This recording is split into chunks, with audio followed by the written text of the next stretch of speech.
Hola, buenas tardes. Mi nombre es Clara Elena Collazo Rivera. Estamos en la materia de Derecho Tributario.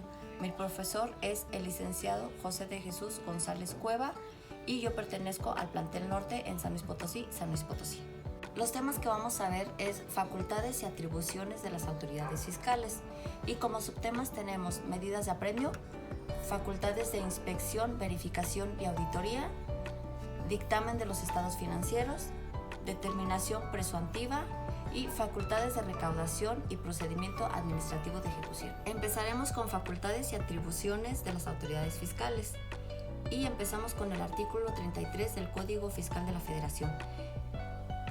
Para el mejor cumplimiento de sus facultades estarán los siguientes. 1. Proporcionar asistencia gratuita a los contribuyentes y para ello procurarán a. Explicar las disposiciones fiscales utilizando en lo posible un lenguaje alejado al tecnicismo. B. Mantener oficinas en diversos lugares del territorio nacional que se ocuparán de orientar y auxiliar a todos los contribuyentes en el cumplimiento de las obligaciones fiscales, incluso todas las que se realicen a través de medios electrónicos, y así poniendo a su disposición distintos equipos para ellos. Y sí, efectivamente, como nos hemos dado cuenta, ya sea en ciudades o en los municipios del país, existen distintas oficinas para que los contribuyentes no vayan a hacer su trámite hasta la Ciudad de México. C. Elaborar los formularios de declaración de manera en que puedan ser llenados fácilmente por los contribuyentes y así poderlos distribuir. O difundirlos con oportunidad, así como para poder informar fechas y lugares de presentación de todo lo que se considere de mayor importancia. Un ejemplo son las cancelaciones de sellos digitales o cualquier recibo en donde se tengan que hacer distintas aclaraciones. D. Señalar de forma precisa en los requerimientos mediante cuales se exija a los contribuyentes la presentación de declaraciones, avisos y distintos documentos. E. Difundir entre los contribuyentes los derechos y medios de defensa que se puedan hacer valer contra las resoluciones de las autoridades fiscales. F. Efectuar en distintas partes del país reuniones de información con los contribuyentes, especialmente cuando se modifiquen las disposiciones fiscales y durante los principales periodos de presentación de declaraciones. Esto sí es algo importante, pero algunos contadores me comentaron que la información se las están mandando ya por correo, entonces ellos tienen que estarse actualizando constantemente mediante cursos. Seguimos con las medidas de apremio. Una medida de apremio es un instrumento coactivo en el poder de la autoridad para decretar contra las partes o terceros a quienes se imponga cargas o obligaciones procesales, con la finalidad de vencer la desobediencia y hacer cumplir todas las resoluciones. Aquí, la autoridad fiscal puede imponer dichas medidas de apremio cuando el contribuyente o responsable solidario o un tercero relacionado impidan de cualquier forma o cualquier medio el inicio del desarrollo de sus facultades, sin expresar la naturaleza misma de esta, en el orden escrito que a continuación se describe. 1. Auxilio de la fuerza pública. Y este consiste en que las acciones necesarias para que las autoridades puedan ingresar a cualquier local o establecimiento que utilicen para el desempeño de las actividades a los contribuyentes, así como para poder brindar la seguridad necesaria al personal durante la visita de este. 2. Imponer multas. 3. Aseguramiento de bienes o negociación. Aquí se refiere a negociación de los contribuyentes, responsables solidarios o terceros, con ello relacionado respecto de los actos, solicitudes de información o requerimientos de documentación, dirigidos a estos, conforme a lo establecido en el artículo 40A del Código Fiscal de la Federación. 4. Solicitar a la autoridad penal la apertura de la carpeta de investigación. Aquí las autoridades fiscales no aplicarán la medida de apremio prevista en la fracción primero, cuando los contribuyentes responsables, solidarios o terceros relacionados con ello no atiendan las solicitudes de información o los requerimientos de documentación que les realicen las autoridades fiscales, o al atenderlos no proporcionen lo solicitado. Cuando se niega a proporcionar la contabilidad con la cual acrediten el cumplimiento de las disposiciones fiscales a que estén obligados, o cuando destruyan o alteren la misma. Facultades de inspección, verificación y auditoría. La Suprema Corte de Justicia de la Nación determinó que el artículo 16 constitucional contempla la llamada facultades de gestión, contenidas en el Código Fiscal de la Federación, que consiste en la asistencia, control y vigilancia para el cumplimiento de las obligaciones fiscales a cargo de los contribuyentes. Facultades de comprobación y acciones.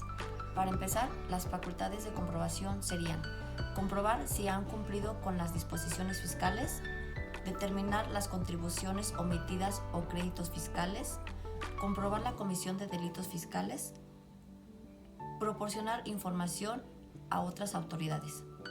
Y las acciones serían: rectificar los errores aritméticos u omisiones que aparezcan en las declaraciones, solicitudes o avisos, requerir a los contribuyentes, practicar visitas a los contribuyentes, practicar visitas domiciliarias a los contribuyentes para verificar el cumplimiento de las obligaciones fiscales y practicar revisiones electrónicas a todos los contribuyentes. El fundamento legal de las facultades de inspección se basa en el artículo 16, párrafo primero y 16 de la Constitución Política de los Estados Unidos Mexicanos. Aquí dice que puede ejercer facultades de gestión, asistencia, control y vigilancia, y de comprobación, inspección, verificación, determinación o liquidación de la obligación de contribuir prevista número 31, fracción cuarta. Dictamen de los estados financieros. El dictamen de los estados financieros para efectos fiscales se vuelve obligatorio para determinar a los contribuyentes en México desde la década de los 90, y a partir del 2014 se establece como una opción, reconociendo que implica un costo para los sujetos gobernados. Este trabajo analiza la figura del dictamen para efectos fiscales como para parte de las facultades de comprobación. La finalidad de este dictamen es expresar una opinión profesional independientemente respecto a si dichos estados que presentan la situación financiera, los resultados de las operaciones, las variaciones en el capital contable y los cambios en la situación financiera de una empresa, de acuerdo con los principios de contabilidad generalmente aceptados.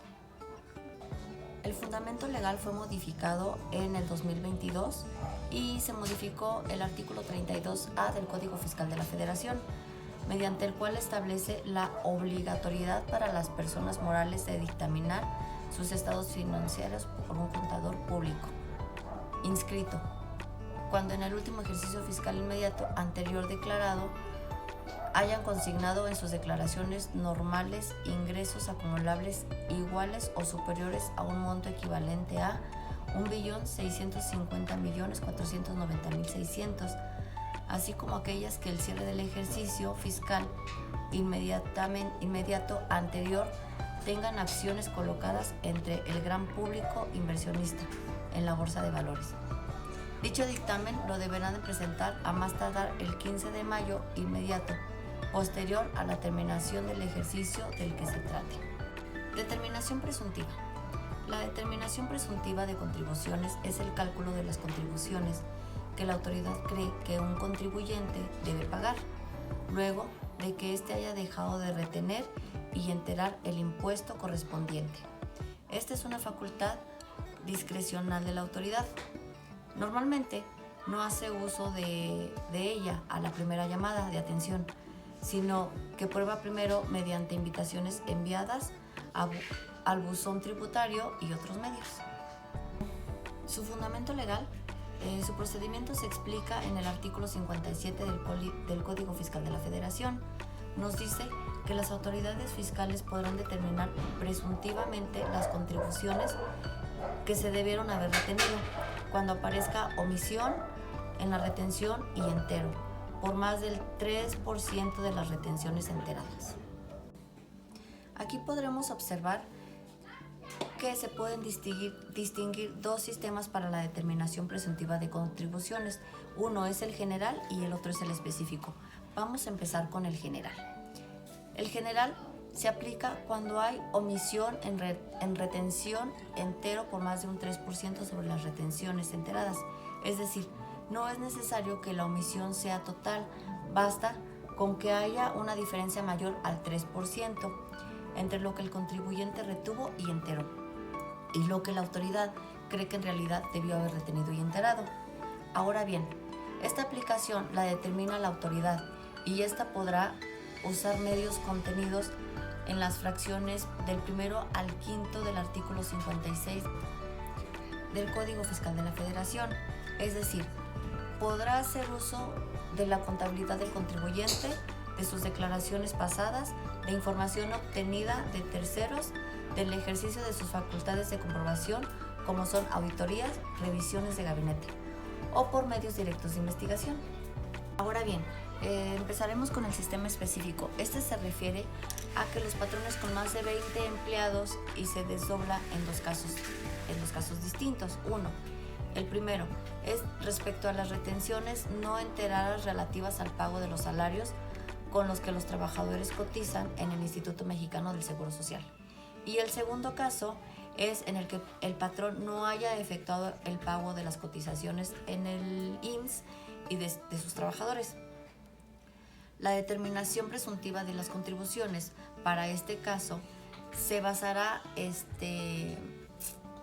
más que nada en el segundo punto, en donde no se pagaron las cotizaciones del IMSS, ya que tendrá que usarse la tarifa correspondiente sobre el resultado del 4 UMAS diarias elevadas al periodo. Es decir, si no enteró un mes 4 UMAS, se tendría que multiplicar por 30, tratándose de omisión.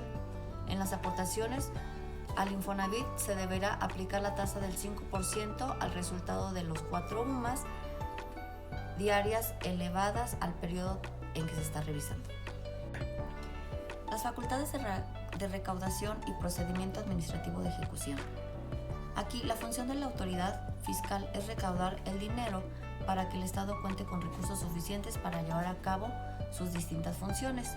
Con este procedimiento tiene la facultad de garantizar la disponibilidad de estos recursos, sin verse limitado por los tiempos en que este conflicto podría ser resuelto por los tribunales. Ahora bien, para que la autoridad pueda iniciar el procedimiento administrativo de ejecución, debe cumplirse con las siguientes condiciones. 1.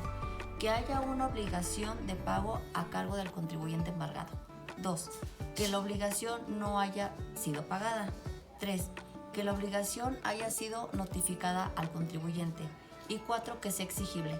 ¿Qué quiere decir? Que haya transcurrido el periodo del tiempo señalado por la ley para que pueda realizar el pago. Seguimos con las etapas del procedimiento administrativo de ejecución.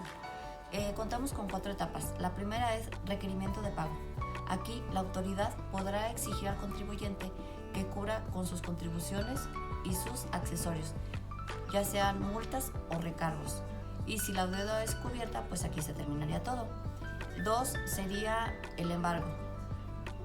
La autoridad asegurará los bienes del deudor para garantizar los recursos a los que tiene derecho. 3. Avalúo de bienes. La autoridad calculará el valor de los bienes asegurados y por último sería el remate. Aquí los bienes asegurados serán vendidos para poder cubrir el adeudo. Debemos de tener en cuenta que también el contribuyente deudor tiene que tener derechos y obligaciones. Empezamos con los derechos. El derecho es ser informado por la autoridad sobre sus derechos y obligaciones. Ser tratado con respeto por la autoridad ejecutora. Que la autoridad fiscal haga de su conocimiento el mandamiento de ejecución. Señalar bienes de embargo. Que la autoridad ejecutora dé por terminado el PAE cuando el contribuyente acredite haber pagado el crédito fiscal. Otro punto, que la autoridad ejecutora suspenda el PAE cuando el contribuyente acredite haber iniciado un medio de defensa fiscal en contra del crédito fiscal o haya garantizado el interés fiscal. Y las obligaciones del contribuyente es exhibir el documento que acredite haber realizado el pago del crédito fiscal permitir a la autoridad ejecutora el acceso domiciliario, permitir que la autoridad ejecutora señale bienes suficientes, garantizar el crédito fiscal y entregar los bienes al depositario. Debemos de tener en cuenta también que tenemos bienes embargables y bienes no embargables. Empezamos con los bienes embargables. Estos son bienes inmuebles, derechos de autor, patentes de invención, registro de modelos, obras artísticas, colecciones científicas, joyas, medallas, armas, antigüedades, dinero o pueden ser metales preciosos, bienes muebles distintos a los anteriores y pues la negociación del contribuyente. Y los bienes que no se pueden embargar según el artículo 57 del Código Fiscal de la Federación serían los sueldos y salarios, pensiones, muebles y útiles indispensables para el deudor y sus familiares o para el negocio de su profesión. También son libros, instrumentos, útiles y mobiliarios. Y a continuación dejamos las referencias de donde fue obtenida toda la información. Muchas gracias.